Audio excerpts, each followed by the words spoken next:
The story of Atlantis has intrigued humanity for millennia. It has confounded the experts and brought wonderment to the general public. Ever since Plato described in great detail the history and demise of that Atlantean empire in his writings of Critias and Timaeus from around 400 BC.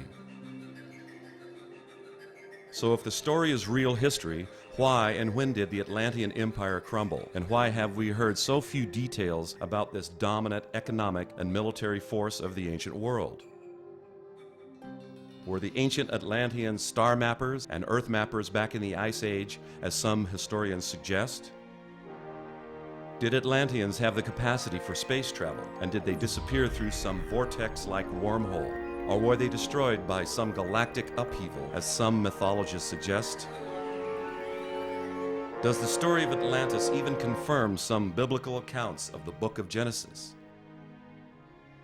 This documentary explores the newly discovered, down-to-earth findings of several offshore sites now considered to be a part of the ancient Atlantean Empire, and considers their implications for the timing of when Atlantis was consumed by the sea. These findings also show that this ancient civilization, founded by the legendary figure Atlas, must have had highly advanced and accurate mapping methods which enabled these Atlanteans to successfully measure and map the Earth, thereby allowing them the ability to navigate to far-flung locations throughout the world, representing an empire of global proportions that was wiped out at the end of the Ice Age.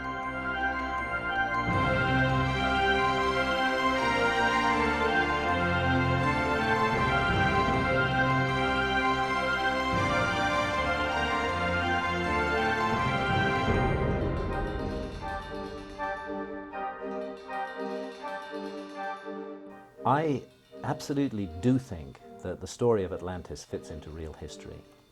And just to put that in context, if we look at what mainstream scholars regard as the recent history of the Earth, everybody is agreed that there was an event called the last Ice Age, and that the last Ice Age came to an end rather cataclysmically about 12,000 years ago. The story of Atlantis, if we go back to the original source of the story of Atlantis, the earliest surviving source to have come down to us is the Greek philosopher Plato. And Plato, who of course knew nothing about ice ages, nevertheless set the demise of Atlantis precisely at the time that the vast ice sheets that covered huge areas of the Earth were melting down and pouring their meltwater into the oceans and raising sea levels by 400 feet all around the world. There are over 200 known sunken cities in the Mediterranean. And the idea that there's over 200 sunken cities in the Mediterranean is indicative that the whole Atlantic and the Mediterranean were flooded in some kind of catastrophe. These ruins are associated often with Atlantis. There's a certain type of polygonal megalithic construction that's very distinct.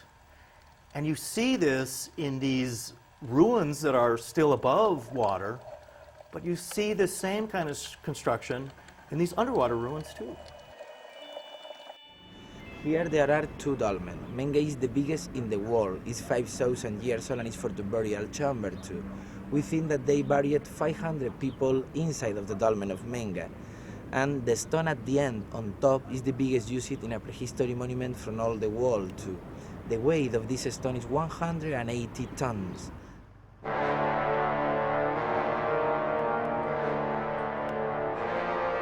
Megalithic building with gigantic sculpted stones is considered by almost all the experts to have begun around 2500 BC. From the Great Pyramid of Giza to Stonehenge in England to Baalbek of the ancient Canaanites and even to the dolmens and citadels of southern Spain. The dolmen of Viera, this is the dolmen of Viera. This dolmen is 4,500 years old and it's for the burial chamber, like a tomb, prehistory tomb. In this dolmen you have two clearly different parts. The long corridor, and at the end it has a chamber for the burial. We think it's only for one person or one family, probably for the chief of the village that live here. and this is the only one of the 3 of Antequera that is in the line of the summer solstice. One day of a year, the sunlight is coming through all the dolmen until the end of the chamber, 23rd of June.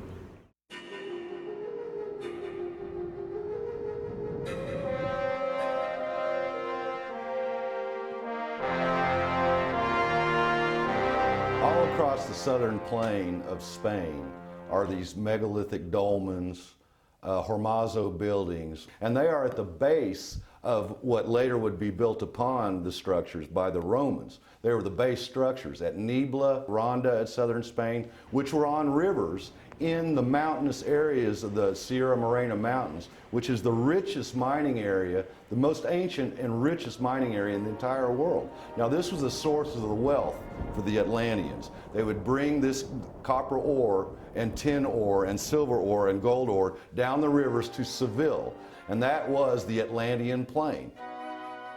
One form of megalithic construction that is found all over the world is known as Cyclopean.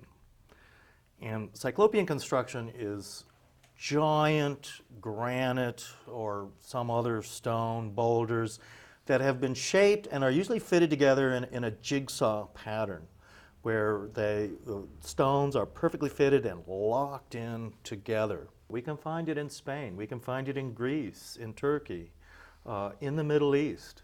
We can even find it in Mexico and other areas.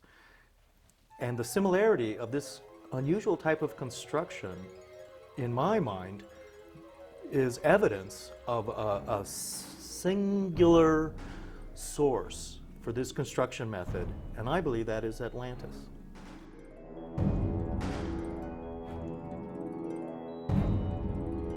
So off the coast of southern Spain are submerged megaliths in like at least 5 sites. Off of Lixus, Morocco, west of Gibraltar, off of Tarifa, which is right near Gibraltar, off of Huelva, Rota, and Chipiona. Submerged megaliths in 50 to 100 feet of water, which are of the megalithic, well-hewn rock forms, walls, citadels, paving stones for streets, the whole bit, discovered at these 4 locations offshore, submerged when the Ice Age ended. The capital city of Atlantis was a canal city with concentric canals and rings leading into an inner city and port area. And Plato describes the city of Atlantis very specifically this way. The city of Carthage, built in Tunisia by the Phoenicians, was in many ways a miniature model of the capital city of Atlantis, with also these concentric circles and canals leading to an inner city. In many ways, Carthage was a rebuilding of the ancient capital of Atlantis. Carthage, in the ancient language, is pronounced Kart Hadash, and that means new city. So it was a copy of the old city, Atlantis, somewhere near in the Gibraltar area. It was a direct copy of Atlantis. Now, the common thought process is that Atlantis went under about 10,000 years ago, and that Carthage was built around 1000 BC. So the ancients waited 9,000 years to make the new city, the replica, the copy of Atlantis. They waited 8,000, 9,000 years to do that, to replicate it. Seems very doubtful to me. Another thing that a lot of your Atlantean researchers will point to is the cross of Atlantis, is the symbol of Atlantis derived from Plato's description of the central city of Atlantis. The cross of Atlantis shows 3 concentric rings with a cross in the center, with a canal emerging from the cross. And this is, again, thought to be a description of the central city of Atlantis. But what I've noticed is that when you look at the cross of Atlantis with the 2-dimensional image of the concentric rings, symbolically, a 2-dimensional image of the concentric rings represents a 3-dimensional experience. The 2D concentric rings represents a 3-dimensional vortex. And nobody seems to talk about Atlantis as being a vortex or a gateway that leads into other realms. But that's exactly what I think it was. I believe that Atlantis was a maritime civilization, and I believe it was based on coastlines and that it was globally distributed. I think it was all over the world. I think it was virtually everywhere, but it was on coastlines. And the reason that so little evidence that historians will accept have come down to us is because those coastlines were all submerged and are now under 100 feet of water since the end of the last ice age, and nobody has looked there. So I think actually the influence of a great lost civilization is to be found all around the world, and I think one of the places in which it was very active was in the Mediterranean and in the eastern side of what we now call the Atlantic Ocean. If I were looking for Atlantis, again, although I've spent my life doing that, I would make a beeline for Spain. And I would go toward Gibraltar and Tangier in Africa, because that's where Plato said Atlantis was. Anyone who reads Plato's dialogues knows that Atlantis lay beyond the gates of Hercules, one of which is Gibraltar, one of which is Tangier. The extent of Atlantis, as described by Plato, is outside and inside the Pillars of Hercules. So that obviously is not just an island. It was a coastline. Plato said that it extended from the Gibraltar east all the way to the Tyrrhenian Sea, which is Italy, and to Libya, and to the west, outside of the Pillars of Hercules, along the coastlines, all along northwest Africa, as well as southwestern Spain. So it was not just an island. The main city of Poseidon was submerged, and it may be one of these three now off the coast of southern Spain at Tarifa, Huelva, Chipiona, and Rota. These Atlanteans were savvy ancient mappers whose leader, the legendary Atlas, has always been associated with sophisticated mapping. Atlas and his fleets were well known in the ancient world as successful navigators and mappers of vast expanses of oceans and their coastlines for trade and military conquest. They used a little-known ancient method with which they could sail away and successfully find their way back to their base ports, presumably in the Gibraltar area near the Atlas Mountains of Morocco and the rich mining districts of southern Spain. You go to Egypt and you go to the so-called Solar Boat Museum. Here's a boat built for Khufu, supposedly builder of the Great Pyramid, 2500 BC. It's as advanced as anything up to and maybe even including the clipper ships. This boat could go anywhere, and if people had knowledge of the stars, and it is now becoming quite clear that they did have knowledge of the stars. So if they knew navigation, in a boat of this sort, you could get anywhere, America, Australia, any place. The earliest ocean-going ships, such as Khufu's ship, were built in this time frame when Old Kingdom Egypt began to flourish, around 2500 BC. The Phoenicians of Canaan, world-renowned navigators, were also beginning to build their ships at this time. Even the ancient Greeks began to build huge trireme ships mentioned by Plato in his epic account of the warfare between the Atlanteans and the Greeks, the dominant maritime empires at this time. These ancient shipbuilding civilizations are now considered to have easily been able to navigate and exploit the lands on both sides of the Atlantic, with guidance from Atlas's mapping method. According to the ancient Aztec legends, the original homeland of the Aztecs was a mysterious and lost land called Atlan. And the word Atlan is in fact part of the word Atlantis.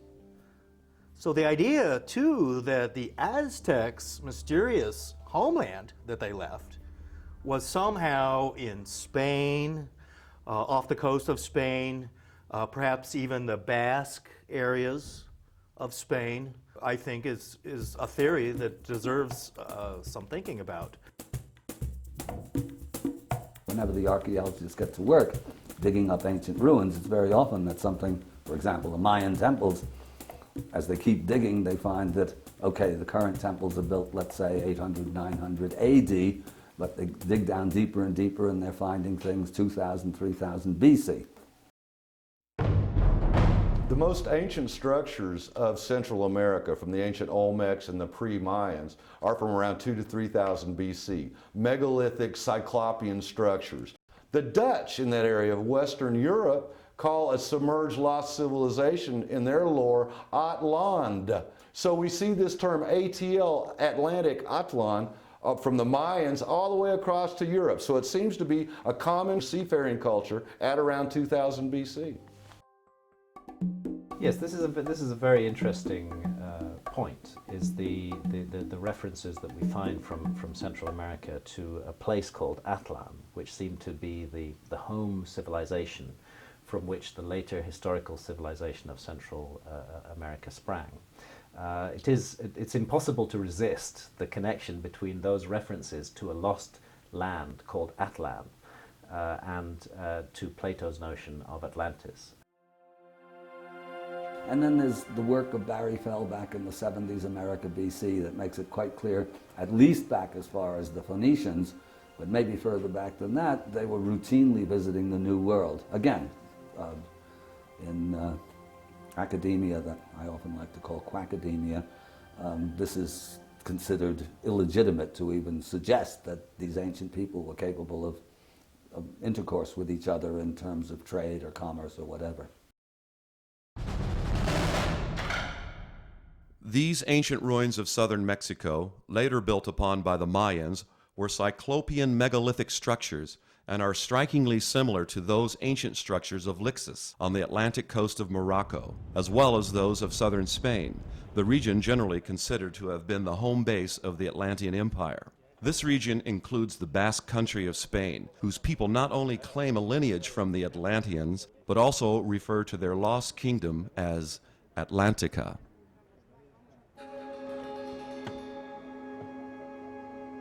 Interesting too, along those lines, that the Basque language, which is very unique, is also a very similar language to the Aztec language known as Nahuatl. Both the Basque language and the Aztec language has a very curious combination of X sounds and ATL sounds, atl, quatl, kakakakakal. So when you have this Aztec language and the Basque language compared, we find a lot of curious similarities.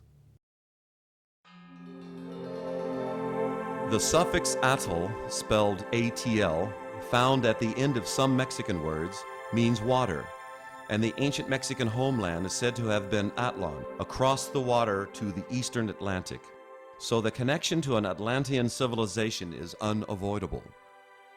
These Atlanteans quite obviously had the navigating savvy to get the job done, with a little-known ancient mapping method which allowed the surprisingly accurate mapping of many parts of the world in ancient times, even during the Ice Age. And very interestingly, there's a whole category of maps produced between the 15th and the 17th century based on lost sources, which show the world with astonishing accuracy as it looked during the last Ice Age. I'll give you an example of this. Off the west coast of Ireland, you can find on maps from the 15th century a little circular island appears, which they call High Brazil.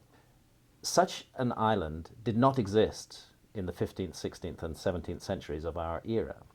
But if you reconstruct the coastlines of the world as they looked when sea level was much lower, as it was during the last Ice Age, you find that an island was exposed above sea level in exactly the place that is indicated on those maps. How did they know it was there unless somebody was there to map it? These Sea King maps show accurate east-west distances, and that requires a knowledge, an accurate knowledge of time. You have to measure time to get that. Now, they didn't have clocks back then. They didn't have timepieces at 2000, 3000 BC, so they had to have another mechanism by which they could measure time. And that mechanism is the slow wobble of the Earth's axis, which would cycle once in 25,920 years. And with this rate of the wobble of the Earth's axis, the constellations of the zodiac appear to move along the horizon. They knew this rate, therefore they could measure time and therefore measure east-west distances. For example, in Western times, the longitude was only developed and discovered, or let's say made precise, I think it's somewhere in the 1700s, 1750 or something of that nature.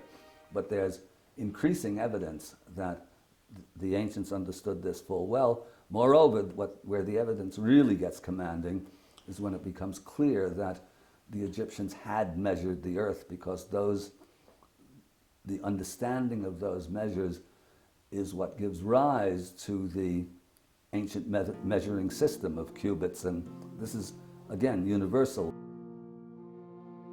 Well, the references to units of measurement is the measurement that is expressed in the Great Pyramid. I think actually that the ancient Egyptian cubit is likely to turn out to be what is called an earth commensurate measure, that it is derived from an ancient system of measuring based on the knowledge of the dimensions of the earth.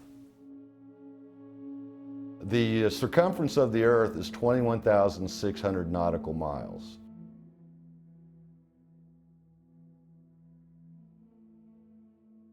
And the base perimeter length of the Great Pyramid is half a nautical mile. So the circumference of the earth is 43,200 base perimeter lengths. So it's an earth commensurate measurement, and the royal cubit was derived by subdividing that half nautical mile.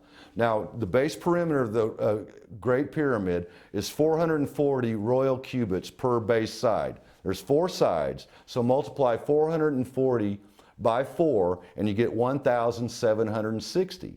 Now you divide 1,760 into half a nautical mile, and you get your 20.632 inches. So it's an earth commensurate measurement. Well, there's no doubt whatsoever that the Great Pyramid of Egypt does embody the dimensions of the earth. If you take the measurement of the base perimeter of the Great Pyramid, go along and measure each of its 4 sides and add that together, and then you multiply that number by 43,200, you will get a very accurate rendition of the equatorial circumference of the Earth to within a few miles of the value that we have today. If you take the height of the Great Pyramid and multiply it by the same number, 43,200, you will get a very accurate rendition of the polar radius of the Earth, in other words, of the distance from the center of the Earth to the North Pole. Now this is really quite remarkable. The earth and night sky were viewed as a sphere within a sphere by several ancient civilizations. In the ancient book of the Mexicans, the Popol Vuh, it is written that the ancients could measure the round face of the earth and the arch of the sky. Even Plato referred to the earth as a sphere within the celestial sphere. As a result of the slow wobble over the earth's axis, the sphere of the night sky appears to move at a constant rate of 72 years per 1 degree, known as precession. These Atlantean star mappers were apparently able to predict where on Earth the constellations of the night sky would appear at the same position, relative to the horizon. So, with this knowledge, the ancients related time to distance, the same principle upon which is based our modern nautical mile system, with arc minutes and arc seconds. The notion or the knowledge of precession of the equinox, that's another matter that's becoming better and better established almost by the day, that the ancients knew about precession of the equinoxes way back when and write it into their legends and mythologies. Precession of the equinox is also known as lunisolar precession, is the gravitational pull of the moon and the sun on the Earth's equator, causing a wobble, like a falling top, if you like. I think that they were able to measure the rate of precession with the instrument that I've rediscovered.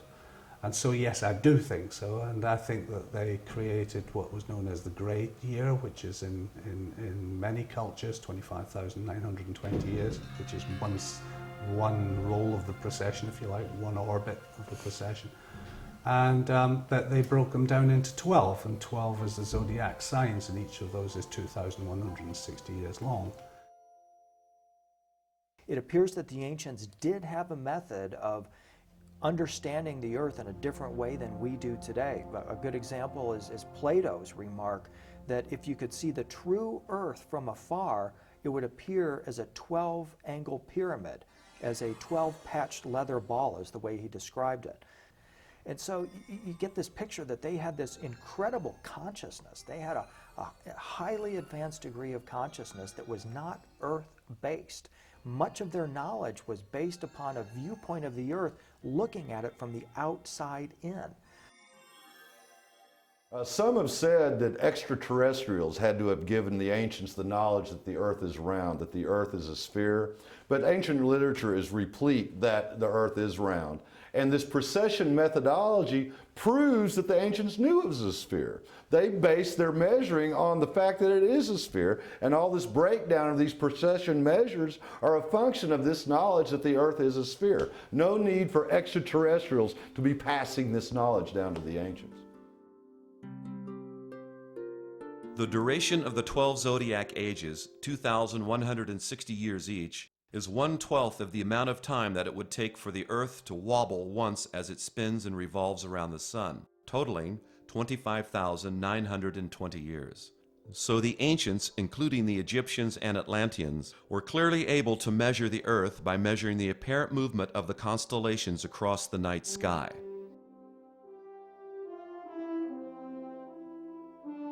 Recent research by several authorities has also revealed that the Earth's dimensions are embodied in the dimensions of the Great Pyramid of Giza, which experts now consider was used as the ancient prime meridian, as indicated on several ancient maps. Certainly on the instrument that I've got that I can show to you, it's 3 arc minutes. And 3 arc minutes would allow anybody observing the precession of the equinoxes to figure out the rate of movement within a period of 9 years of observation. Accuracy of 3 arc minutes is accuracy to within 0.5%. This level of accuracy is, not coincidentally, the same level of accuracy achieved in surveying the half-nautical mile base perimeter length of the Great Pyramid of Giza. These structural measurements of the Great Pyramid is an almost perfect reduction of the dimensions of the Earth by a factor of 43,200. The Great Pyramid was almost certainly the embodiment of this very precise ancient precession mapping technique, and it was the base reference point for mapping the ancient world. Today, Greenwich, England is the base reference point for timekeeping and also nautical mile mapping, which is based upon the relationship of time to distance, as was the ancient system based at Giza in Egypt that was derived from precession timekeeping. I think the evidence really is from the Dead Sea Scrolls as the Essenes measured the lunar calendar. But if you go back to Egypt, then obviously we talk about Thoth, Thoth meaning wisdom. And he was also god of the moon. So we can see that he involved himself in weights and measures and writing and language and all of those things, and it also says he involved himself in the moon. So measurement of the moon is the only body in the sky that's retrograde at a rate that's measurable by the eye. Plato says that Atlantis went under 9,000 years before his time, which would put it at around 10,000 BC.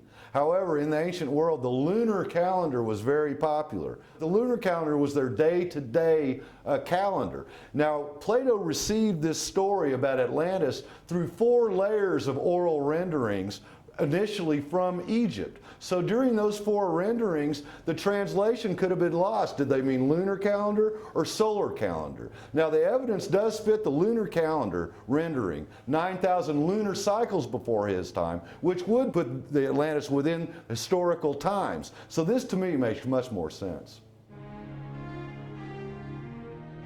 Also, to navigate the world, they had incredible knowledge of the stars, of geography.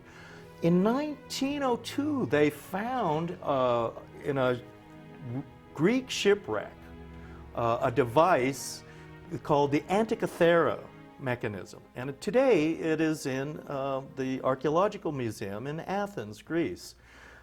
It was years of study that they found that this device had cogged wheels with hundreds of interconnected machines, and it was a very intricate device, literally a computer that dialed up the stars and was used for very sophisticated navigation. This Antikythera mechanism had many bronze gears, which replicated the various cycles of the sun, moon, planets, and stars in their cohesive movements. Therefore, this device could realistically predict their future positions. This mechanism had two concentric scales on the front, one for the Greek solar cycle and the other for the Egyptian lunar-based Sothic cycle. It is therefore altogether possible that the solar or lunar cycles of Plato's 9,000 so-called years back to Atlantis could have been confused before the story even got to Plato. Also, according to Plato's accounts, the Greek kings Erechtheus, Cecrops, and Erecthonius ruled at roughly the same time as the destruction of Atlantis. These kings are commonly thought by historians of ancient Greece to have ruled around 1500 BC. Certainly not 10,000 BC. So 9,000 lunar cycles before Plato's time more logically fits the timeline of his accounts, while 9,000 solar cycles does not. I don't think that Plato made anything up. I take Plato extremely seriously. And I think since our historians take Plato seriously in almost everything else he says, we ought to take him seriously on the issue of Atlantis. And if you take apart what Plato is saying, he's talking about a great global civilization which had a strong influence in the Mediterranean area. Plato didn't know about the Ice Age, but he did know that a great flood took place at that time. To my mind, that adds a great deal of credibility to everything that he said. With the conventional date proposed by mainstream scientists for the end of the Ice Age at 10,000 BC, Greece would have been about 8,000 years away from the reigns of these three kings, and huge trireme ships of the Atlantis story appear 8,000 years later, at around 2000 BC. These conflicts in Plato's accounts cannot be resolved satisfactorily by mainstream academicians, and such conflicts in dating cannot explain the Cyclopean megalithic structures that were submerged at the end of the Ice Age.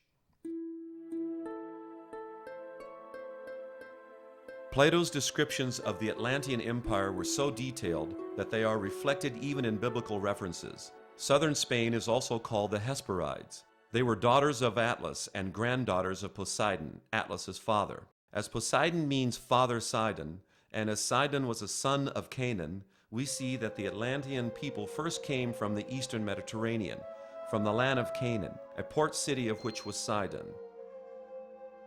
Cadiz, a city in southern Spain where an offshore site was located, was named after another son of Poseidon, Gades. So the tie-in of these so-called mythological Atlantean characters with biblical accounts is now becoming apparent to ancient historians. Southern Spain is known as the Hesperides. They were daughters of Atlas, a supposedly mythological figure, but Atlas was the man of maps. He was this precession measurer who measured and mapped the earth, among others with him, the Atlanteans. And their base of operations was Tarshish, the biblical Tarshish. The Spaniards today know that Seville, which was anciently known as Tartessus, previous to that was known as Tharsin or Tharsis. That's the Tarshish of the Bible, the great merchants of southern Spain. This area also known as the Hesperides. These were the Phoenicians, the same as the Atlanteans, circa 2000 BC. Phoenician sailors were under pain of death to keep the trade routes secret, particularly the trade routes that went out into the Atlantic. Their trade routes went to Spain, up to France, and to Cornwall, where the tin and copper trade was flourishing. What the Phoenicians did was try to keep their trade routes a secret, and so they fostered these ideas that the Atlantic was impassable to other ships, so that only their ships would have the courage and the knowledge to go beyond the Straits of Hercules into the Atlantic. Plato also elaborates on the gold, copper, silver, and tin mines of the Sierra Morena Mountains of southern Spain, which were by far the richest in the ancient world. It is presumed that they were the lifeblood of the Atlantean shipping empire with its mineral wealth, and these Atlanteans clearly had the ability to transport these minerals to the eastern Mediterranean to trade with the Greeks, Minoans, Canaanites, and Egyptians. So it would seem that the Atlanteans of about 2000 BC were truly the dominant shipping and military power in the western Mediterranean and eastern Atlantic. Their empire most likely ranged from Gibraltar in the west, northward to the rich tin mines of Cornwall, England, where are found the now submerged sites referred to as Avalon, and eastward from Gibraltar to as far as Italy and Libya. The almost identical Cyclopean megalithic ruins found in those regions, both onshore and now submerged, support and confirm Plato's account. I feel that what actually happened was that these people had a land which was bounded by the sea as opposed to bounded by the land. That they followed the trade routes of the trade wind routes as we know them today and the local Atlantic currents, and they traveled around the basin of the Atlantic Ocean. And so they existed on the peripheries of France, of Britain, of Scandinavia, and then down the coasts of Spain, round the north coasts of Africa, across from the Cape Verde Islands to Canaries, to the northern parts of America, the Caribbean, and back round the route again up from Newfoundland. As evidenced by the submerged megalithic ruins found in various parts of the world, some of which are on the shallow seafloor of the Gibraltar region, off Spain at Tarifa, Chipiona, Rota, Huelva, as well as off Lixus, Morocco, it is only now becoming clear that the tremendous sea level rise at the end of the Ice Age consumed the coastline portions of these ancient civilizations, preeminent among them being these port and citadel structures of the Atlantean Empire. One of the mysteries of ancient Egypt is the invasion of the sea peoples who fought major naval battles with the Egyptians during the New Kingdom. Who these sea people were, where they came from, is one of the great mysteries of history. It would seem that the sea peoples, in fact, came out of Northern Europe. They were coming out of Denmark, Northern Germany, areas of Holland that were to go underwater. These sea people apparently began to migrate from their homelands along the shores of the eastern Atlantic and the western Mediterranean at a time that would coincide with the end of the Ice Age. Their own ports and coastal cities were being submerged when many experts now claim that the sea level rose at a rate of 3 feet per year for about 100 years, and tsunamis from the volcanic eruptions of Mount Etna and Santorini were surging onto the disappearing coastlines. These areas of the world were being flooded, and the sea peoples themselves then migrated in boats through the Straits of Hercules into the Mediterranean, where they battled the Egyptians, and the Egyptians won that battle and defeated the sea peoples. This is a major turning point in Egyptian history. And the sea peoples then settled near to Egypt, but more around Greece, Turkey, and Lebanon. Even Egypt was affected by the end of the Ice Age. Where are the submerged megalithic ruins of the ancient Egyptian port cities known as Heraklion and Manuthis near Alexandria? Manuthis, the namesake of that now submerged Egyptian megalithic city, was another son of Poseidon, as reported by Plato. According to ancient biblical legend, Sidon, known as Poseidon, which means Father Sidon, a son of Canaan, and his progeny, Atlas and Manuthis among them, were building port cities from Sidon, Canaan, across the coast of North Africa, and all the way to Gibraltar and beyond. They were building their maritime trade empire with the ancient mapping knowledge of Atlas, the map man, who could measure and thereby map the earth with the dimensions of the Great Pyramid of Giza being the reduced embodiment of the dimensions of the earth. There are a number of scholars who've contended that the Great Pyramid is a scale model of the Earth. And the earliest of those is a Greek. I'm not sure if it's Herodotus or Agatharcides, one of the ancient Greeks who mentioned that, because it was that had Isaac Newton send his colleague John Greaves down to Egypt to try and figure out if there was anything to that old legend.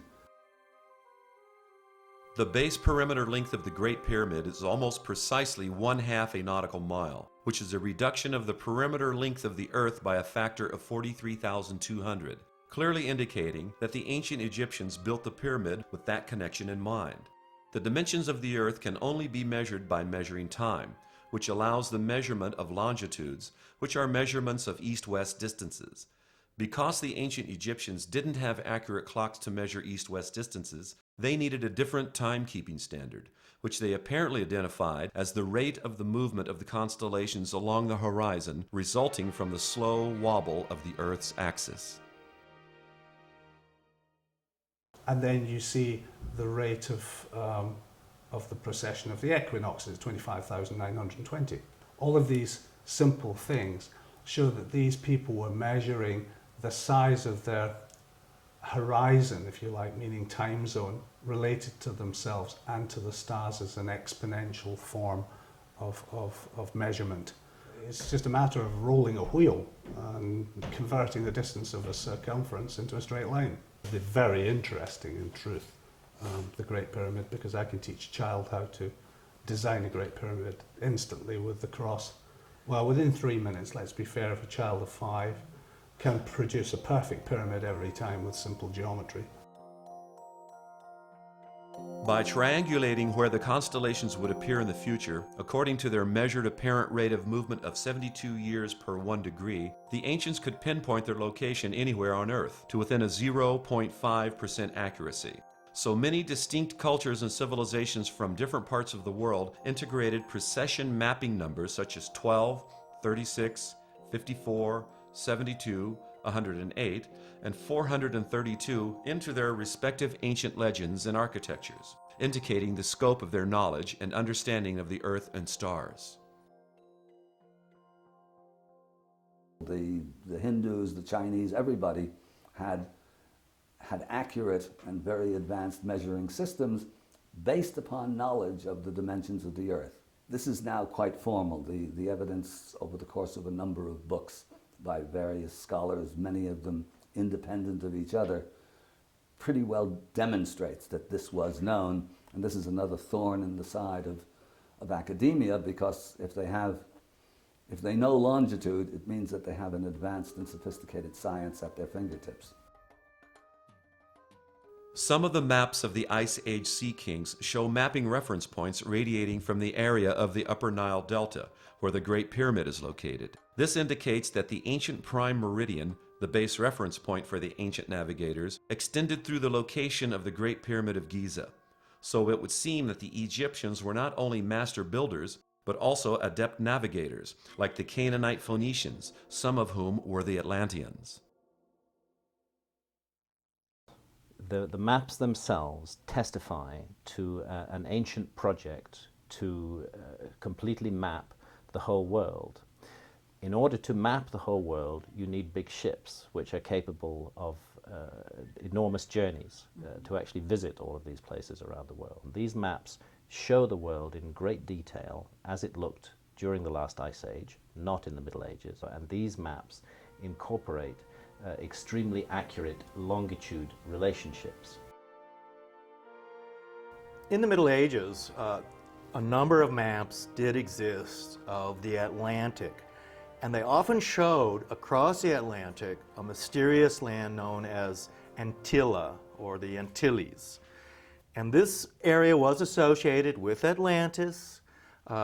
St. Brendan, other seafarers were known to go out into the Atlantic in search of this mysterious island of the Antilles. Later, historians and cartographers identified the Antilles with many of the Caribbean islands. And in fact, they're called the Antilles today. The Greek philosopher Aristotle called the Phoenicians the Antilhas, who called themselves the Cana Anu, which means offspring of Canaan. So, according to the biblical timeline, these ancient world navigators were operating as the Atlantean Empire during the Ice Age, which, according to conventional ancient historians, ended around 10,000 BC, but which now appears to have ended closer to 1,500 BC. This time frame also coincides with the exodus of the Hebrews out of Egypt, when the sea level was rising due to the melting of Ice Age ice packs, and the Middle East, Egypt, and the Indus Valley of India were drying out with the end of the Ice Age, causing the mass migration of people groups. Among them, the Sea People, who were the displaced Atlanteans as their civilization was being destroyed. The way the technology, the Atlantean technology was lost is inferred by Plato, and he describes how they had a divine essence within them, and that over time this divine essence diminished. And when Zeus heard about this from his home in the center of the universe, as Plato describes, he sent his wrath. But if we extrapolate from that story and assume that even the center of the universe, by that he meant the center of the Milky Way galaxy, we do know that periodically galaxies go into what are called their active galactic nucleus phase, where they sprout out just these incredible cosmic energies. And there is evidence, according to some theoretical physicists and others, that Earth did suffer such a cataclysm. So I would go along with the idea that that was what actually caused the destruction of Atlantis, was this cyclical cataclysmic destruction, and literally destroyed the civilization of Atlantis. Almost all would agree that Atlantis did succumb to the sea because of the end of the Ice Age, when the polar ice caps melted and the water poured into the sea rapidly, raising sea level and submerging all these megalithic structures which are now on the shallow seafloor. It's not because of some heat pulse from outer space, it's because the oceans had cooled to the point where that evaporation was not so great, so the dense cloud cover was no more, so the Ice Age ended, sea level rose. That's hydrology 101. Paradoxically, warmer ocean waters is the only way you can explain the dense cloud cover for the Ice Age. So, were there really 8,000 years of missing history between the time that mainstream historians say the Ice Age ended at 10,000 BC and when they say this sophisticated megalithic building began onshore and presumably offshore as well at around 2000 BC? If so, what was going on during those 8,000 years? And why did the ancients wait 8,000 years before resuming their megalithic building and advanced navigation of the Earth?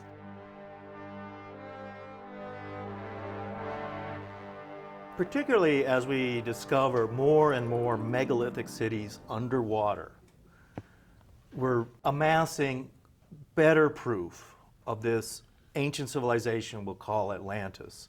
These cities just were not built underwater. They had to be built before these oceanic level changes. So whenever that was, that is, at least how ancient we can start to date these cities.